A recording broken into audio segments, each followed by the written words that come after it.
Okay, let's get started. So let me just check the level. Okay, let's get started.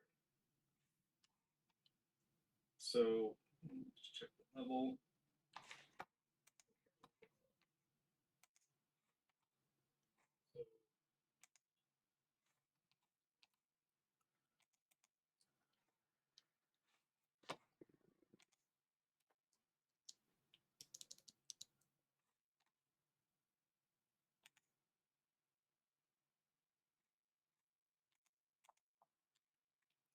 All right. Okay, we're good. All right. So where did we leave it off last time? Of this. Where did we leave it off last time? We left it off at being able to write functions. And so a function starts with a func keyword, then it has a name. And I'm just going to re-implement the random dice function we had from last time. It can have parameters and a return value, or more than one return value, actually, as we'll see shortly. We can import functions from other packages, not cryptorand,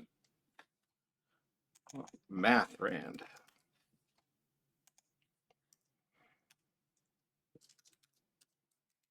And we covered the modulo operator. And I'm just re-implementing the random dice function from last time, which, given a number of faces, like 6, returns back a random number between 1 and the number of faces. All right. So one of the things that we do a lot of time is a lot of times when we're writing code is we take a function like random dice and we wrap it to make sense for our application. So what we do is start building abstractions that get us to um, our solution. So let's start with this one, and this one will be a 6-sided dice. So I'm going to call it D6, and it will return an integer, which is a random dice with 6 sides.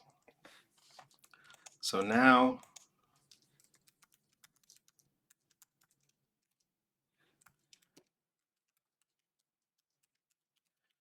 call D6, and it would be like rolling a 6-sided die. Okay. All right, now that we've done that, let's start with our motivating problem today. So when we're playing Dungeons and Dragons, a lot of times the dungeon master will let us roll um, 4 6-sided dice for our stats and let us take the top 3 so we have better stats than a straight up roll of 3 6-sided dice. So what's one way we could implement this? Well, because Go can return multiple values, we can create a function called roll stats, and we can have it return 4 integers, which are our die rolls, and return d6, d6, d6, d6. There's a couple of problems with this approach. The first one is, what happens if a dungeon master says, no, I want you to roll only 3d6? Or what if a dungeon master says, for your primary stat, I want you to roll 5d6? Clearly, this is not as flexible. So just like we passed in a number of faces for a random dice, we might pass in number of dice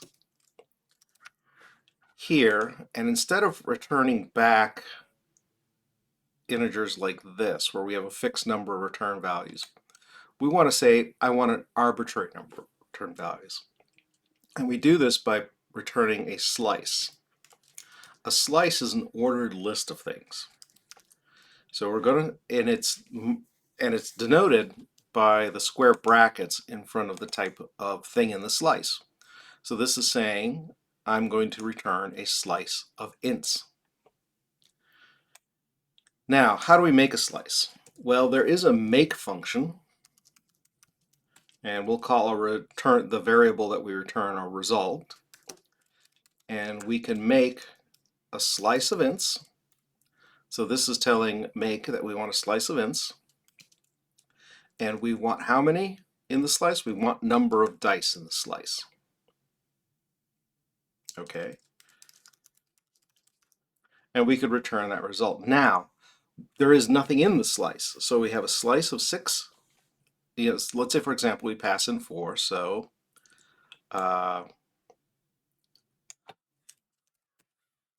let's say we roll stats 4. So roll me 4 dice for my stats. We're not actually doing any dice rolling. We haven't populated this. And if we run this, we see we get back 4 zeros. Okay, so we need to populate this. So along with slices, it's good to cover loops. And in Go, there is the for loop. And the most basic iteration of the for loop is the keyword for. And then we're going to have an index or a counter. We'll call it I, and we'll start it at 0. So this creates, for the scope of the loop, this counter. When are we going to stop? Well, if we have 4 dice being rolled, we want to do it 4 times. Now, since it starts at 0,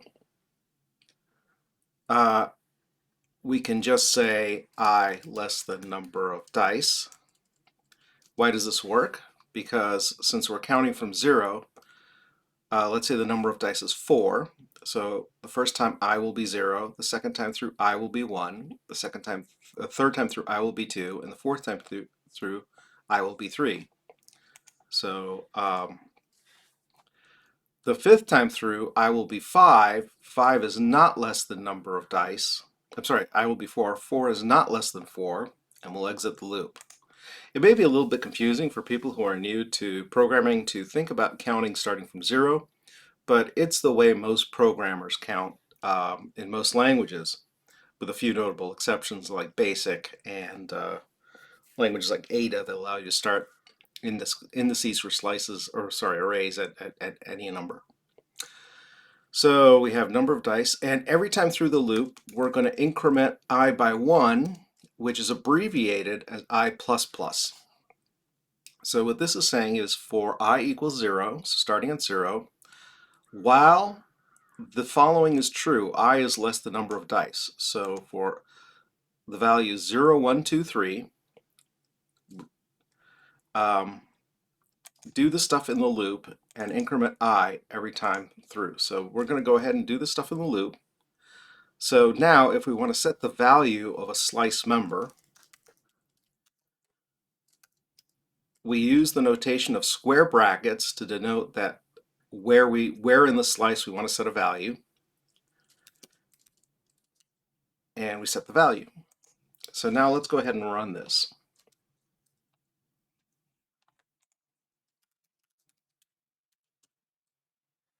So what happened here? So let's put in some output. Let's go ahead and have it print out value of I. So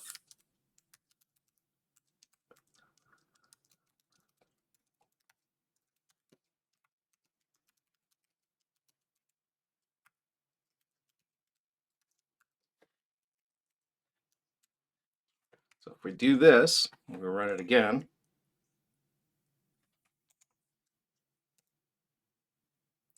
we see that I goes from 1, 0, 1, 2, 3. That is 4 times, right? And that's our value. Okay. So let's get rid of this print statement. Now great, that gets us a roll of stats. Now the other thing that we need to do, oh, by the way, this I it's only good for the contents of this loop. If we tried to use I down here,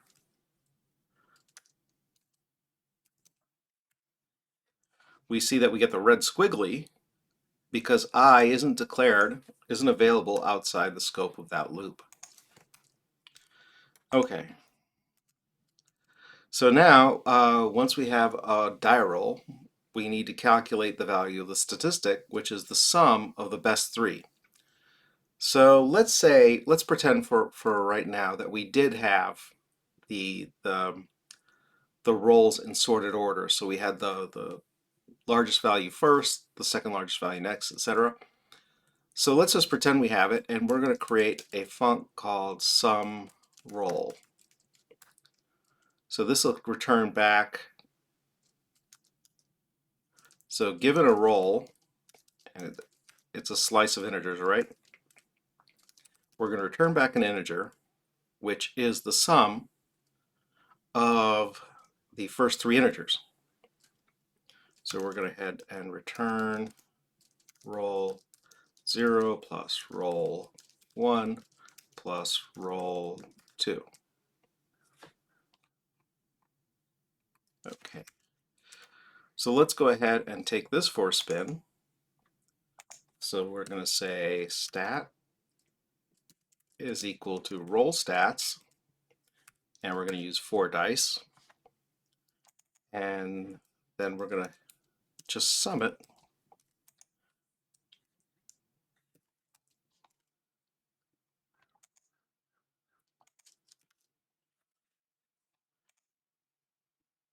And that's correct.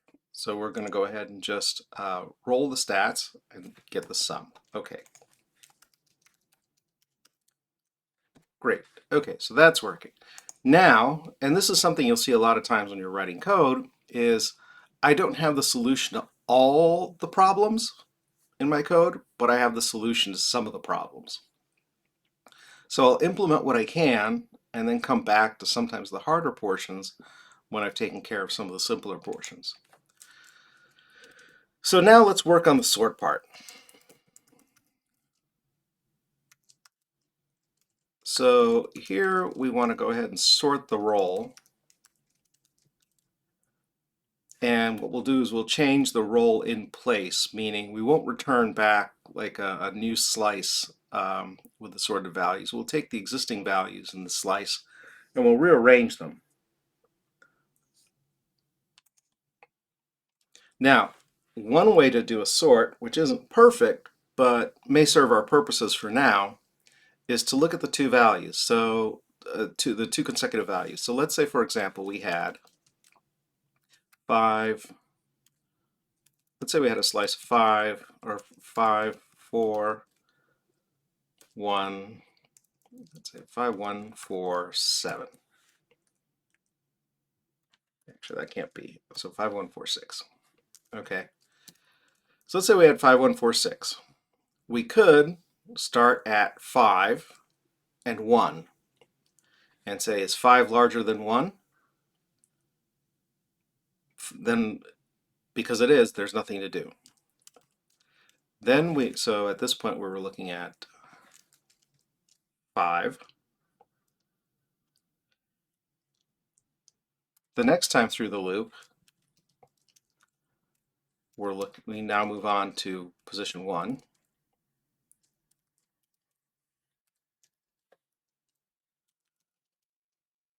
And the question we have here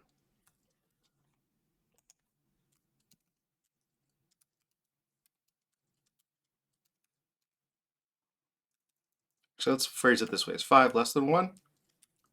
No? Do nothing.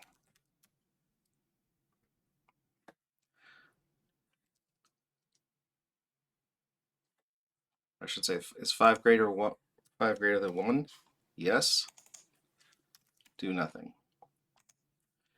Is 1 is 4? Sorry, is 1 greater than 4? No. Swap 1 and 4.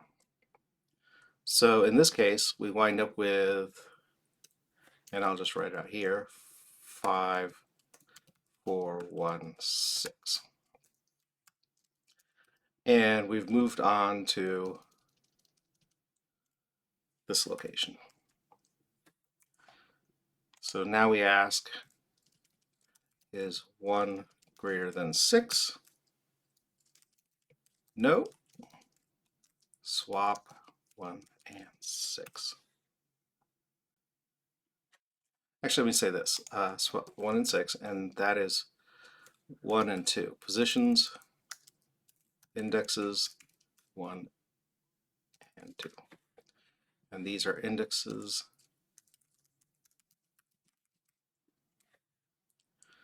Okay.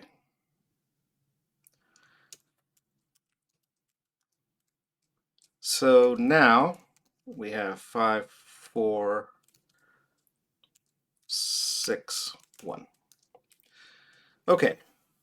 So we start at position 0 and compare 0 and 1. We start at position 2 and compare 1 and 2. We start at position 3 and compare 3 and 4. And then we have to stop. So this is not, we don't loop the number of times, a number of elements we have in the slice. We loop 1 minus the number of elements we have in the slice because we're comparing these two. That's one time through the loop. These two, that's another time through the loop.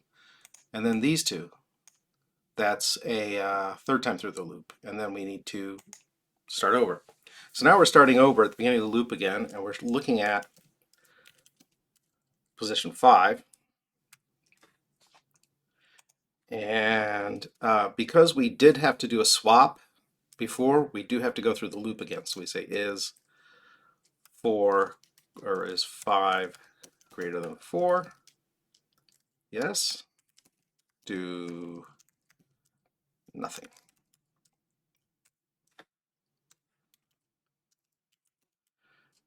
So we move on to the next one.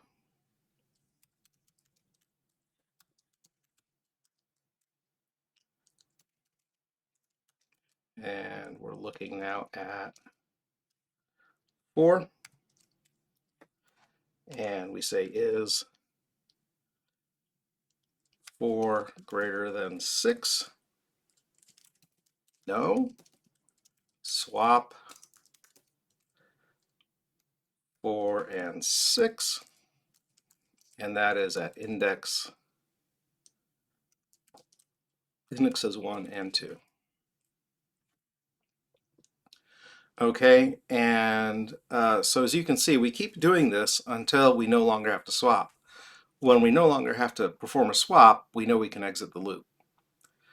So we are going to have a variable called did swap, and we're going to set it to true.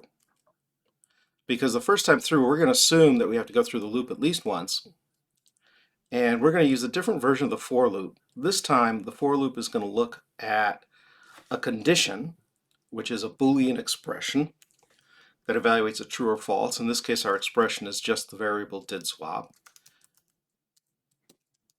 And we're going to execute the loop if did swap is true.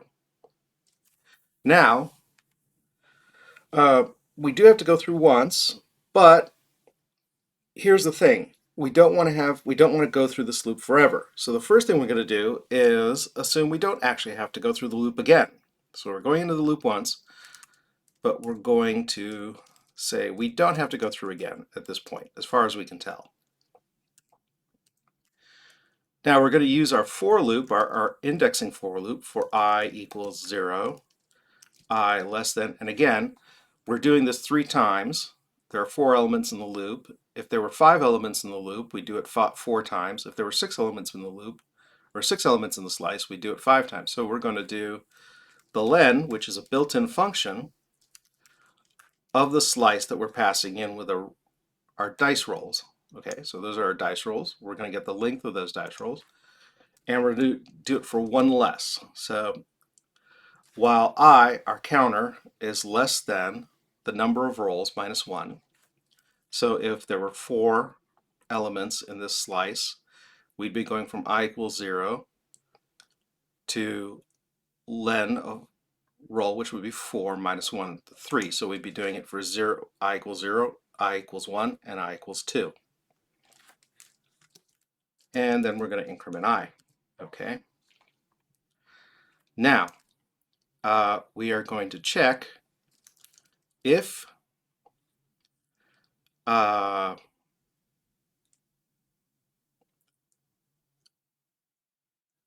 roll at position I is less than, so I'm sorry, we're inverting the test. Well, actually, let's do this. If the next position, if I roll I plus 1, so that is how we looked. We were at 5 and we looked at the next one. I plus 1 is greater than roll I. We're going to do something. So we're checking to see if the value at the next one is greater than, I'm sorry, we're checking, oh, I'm sorry, it's roll I is greater than,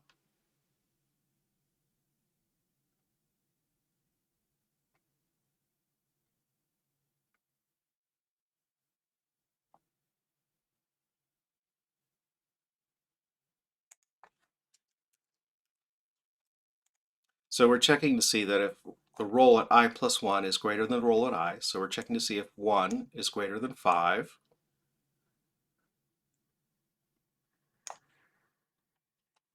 I'm sorry, this should be if,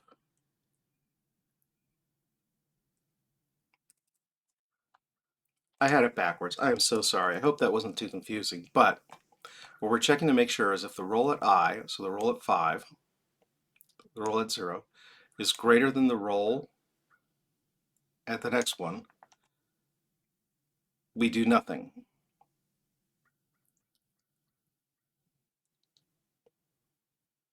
Actually, let's do it this way. Let's do I plus 1. So if I is greater than, so if this value is greater than this value, then we swap them, which is what we did here. So let's actually rewrite this. Let's say if 5 is less, no, if 1 is greater than 5,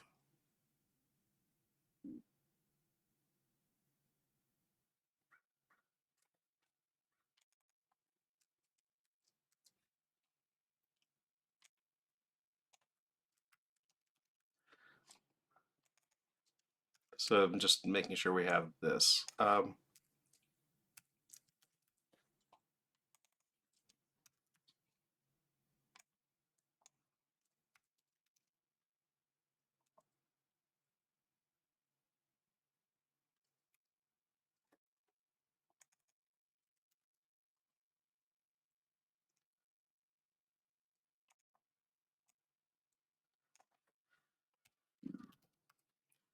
So one of the reasons why I wanted to do this as a live stream and not a canned video, even though I'm preparing for it, is I do want to show you some of the kind of,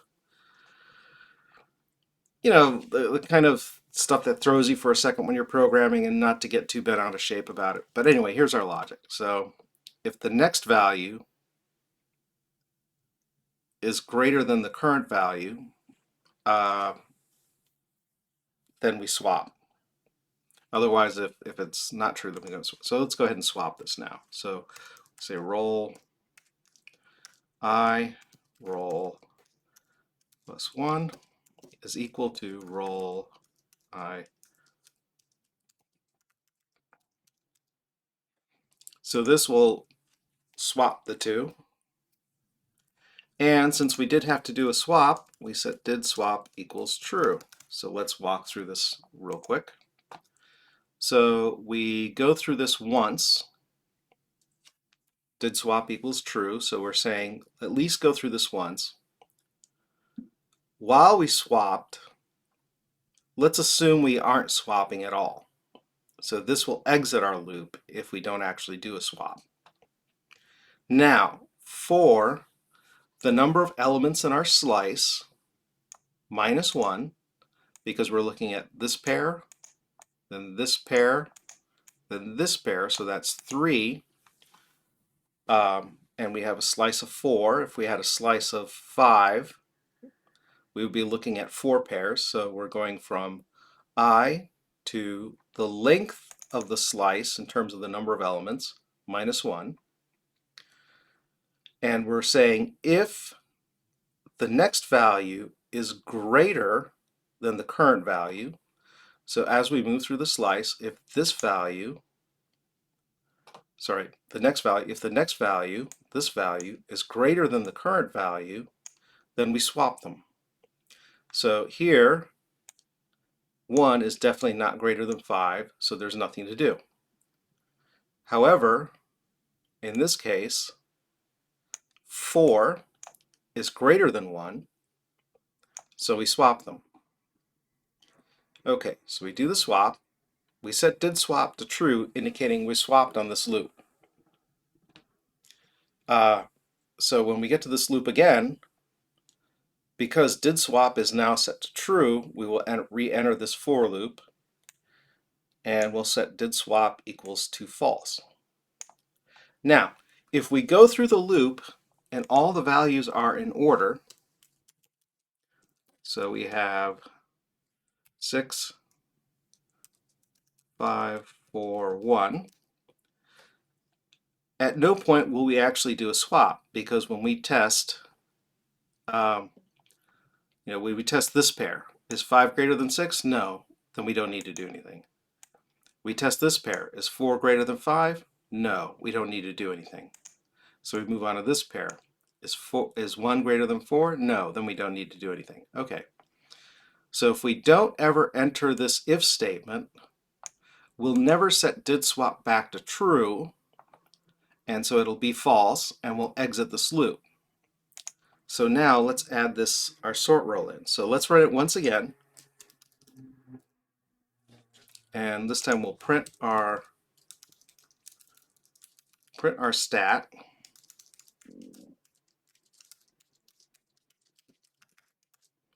Then we'll go ahead and call sort roll on our stat. We're going to go ahead and print it again.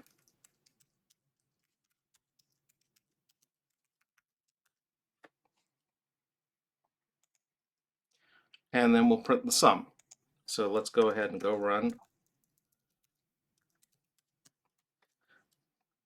I forgot to save it. Okay, so the initial roll got us the values 3, 2, 4, 6. After we sorted it, we had the values 6, 4, 3, 2. Okay? Then we take the first 3, because we assume that when we calculate the sum, they're in sorted order. And we get 13. So let's check that. 6 plus 4 plus 3 is 13. Okay, that looks good. So that is what I wanted to cover today, basically. So let's just go over what we did cover. So we covered the idea that sometimes we need to transform the existing pieces of code that we have using abstractions that create more suitable a more suitable set of tools to build a solution.